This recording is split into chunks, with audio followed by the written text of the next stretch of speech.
عزیزان محترم،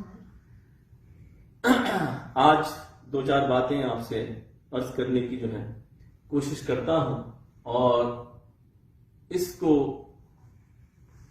میں اس آیت کریمہ کے تحت کہ جس آیت کریمہ کی تلاوت سے میں نے اپنے آپ کو مشرف کیا ہے، جس میں اللہ عز و جل ارشاد فرماتا ہے انما ولیکم اللہ ورسولہ والذین آمنوا الذین یقیمون الصلاة ویؤتون الزکاة وهم راکعون۔ اللہ تبارک و تعالیٰ ارشاد فرماتا ہے کہ تمہارا مددگار اللہ ہے اور رسول ہے۔ اللہ تبارک و تعالیٰ تمہارا مددگار ہے اور اللہ کا رسول تمہارا مددگار ہے، اور اللہ مخاطب ہے بندگان خدا سے، مسلمانوں سے، مومنین سے۔ اللہ تبارک و تعالیٰ مخاطب ہو کر فرما رہا ہے کہ میں تمہارا مددگار ہوں اور اللہ کا رسول تمہارا مددگار ہے۔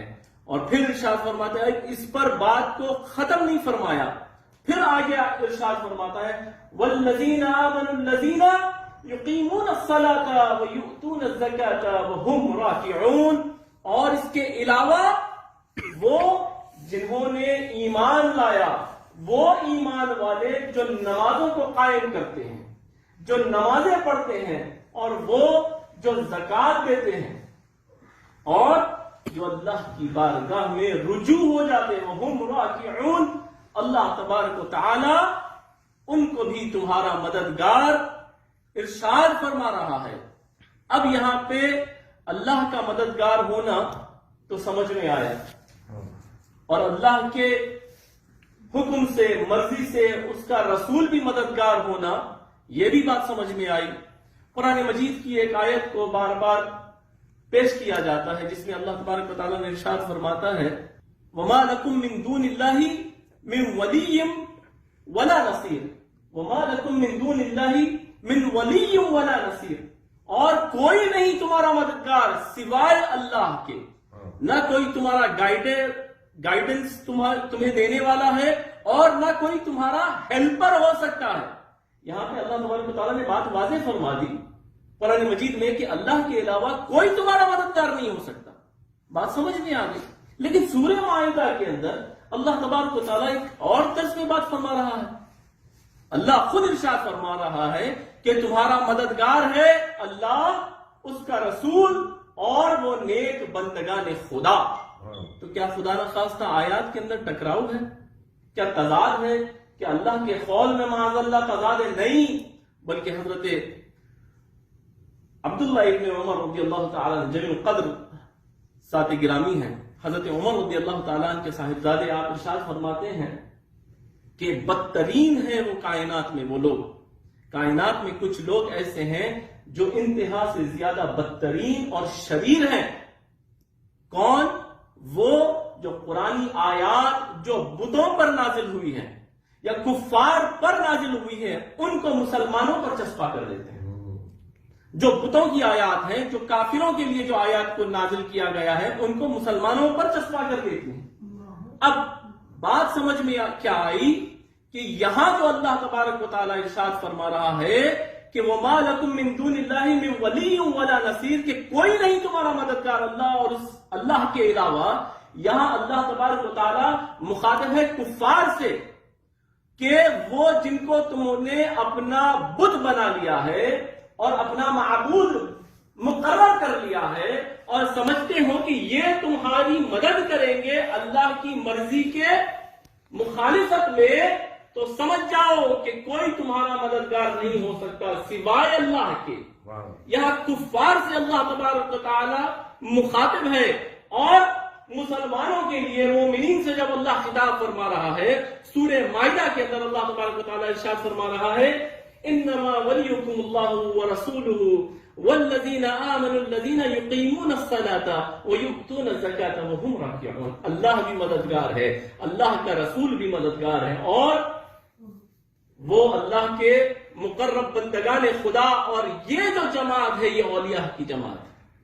یہ جو اللہ اس کے رسول کے علاوہ جو جماعت کو اللہ تبارک و تعالیٰ نے ظاہر فرمایا، یہ اولیاء اللہ کی جماعت۔ حضرت امام نووی رحمہ اللہ بڑے جلیل القدر محدث ہیں، بلکہ 9 جلدوں کے اندر جو مسلم شریف کی شرح آپ نے لکھی ہے وہ سارے عالم کے اندر پھیلی، بلکہ بڑا آپ نے حدیث پہ کام کیا ہے. بہت بڑے امام ہیں امام نووی. 676 آپ کی سنہ وفات. آپ سمجھ رہے کس زمانے کا وقت ہے. آپ نے اس حدیث کو لایا ہے اپنے کتاب الاذکار کے اندر اور ارشاد فرماتے ہیں کہ رسول پاک علیہ الصلوۃ والتسلیم نے ارشاد فرمایا ہے کہ اگر جنگل کے اندر کبھی بھٹک جاؤ اپنے راستے سے یا جانور تمہیں پریشان کرنے لگے تو سرکار ارشاد فرماتے ہیں، حکم دیتے ہیں امتیوں کو کہ کیا کرنا چاہیے.